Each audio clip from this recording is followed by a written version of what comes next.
اگر وسط اقیانوس تنها همراهت یک ببر گرسنه باشه چه کار میکنی؟ فرار، تسلیم یا یاد میگیری با بزرگترین ترست زندگی کنی؟ امروز داستان یکی از زیباترین، عمیق‌ترین و الهام بخشترین فیلم‌های تاریخ سینما را با هم مرور می‌کنیم. فیلمی که شاید بعد از شنیدن داستانش نگاهت را به زندگی برای همیشه تغییر دهد. فیلم لایف آف پای در سال 2012 به کارگردانی انگلیس ساخته شد. این فیلم در ژانر ماجراجویی، دراما و بقا قرار می‌گیرد و بر اساس رمانی پرفروش ساخته شده است. این اثر 4 جایزه اسکار را از آن خود کرد و هنوزم یکی از ماندگارترین فیلم‌های جهان به شمار می‌رود.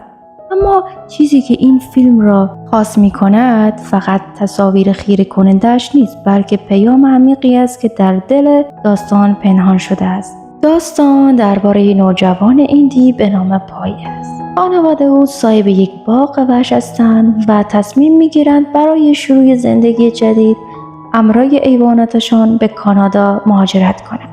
همه چیز عادی به نظر می‌رسد، اما در نیمه شب طوفان سهمگینی کشتی را در دل اقیانوس غرق می‌کند. وقتی پای چشم باز می‌کند، خود را روی یک قایق نجات می‌بیند. اما تنها نیست. در همان قایق یک گورخر، یک کفتار، یک اورانگوتان و در نهایت یک ببر بنگال عظیم به نام ریچارد پارکر حضور دارد. از این لحظه مبارزه باور نکردنی برای زنده ماندن آغاز می شود. روزها می گذرد.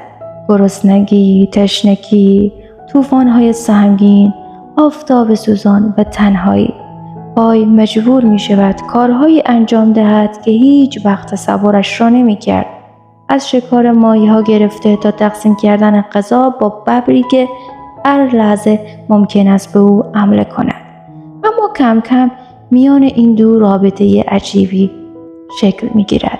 نه دوستی، بلکه اعتمادی که تنها راه زنده ماندن است. شب‌هایی فرا می رسد که آسمان پر از میلیون‌ها ستاره می شود و مرز میان آسمان و دریا از بین می رود.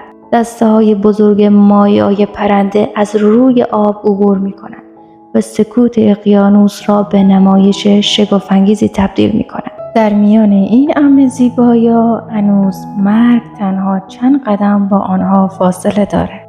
پس از ماه‌ها سرگردانی، پای به جزیره‌ای می‌رسد که در نگاه اول شبیه بهشت است. درختان سبز، آب شیرین، غذا و آرامش. اما شب که فرا می‌رسد، راز ترسناکی آشکار می‌شود. پای می‌فهمد که این جزیره آنقدر هم اهم نیست. گاهی زیباترین چیزها خطرناکترین رازها را در دل خود پنهان کرده‌اند.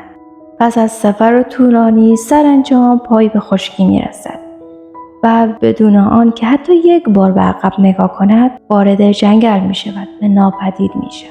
پای می ماند و خاطرات سفری که تا پایان عمر فراموش نخواهد کرد.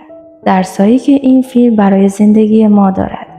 درس اول، گاهی بزرگترین ترس زندگی همان چیزی است که باعث می شود قوی تر شویم.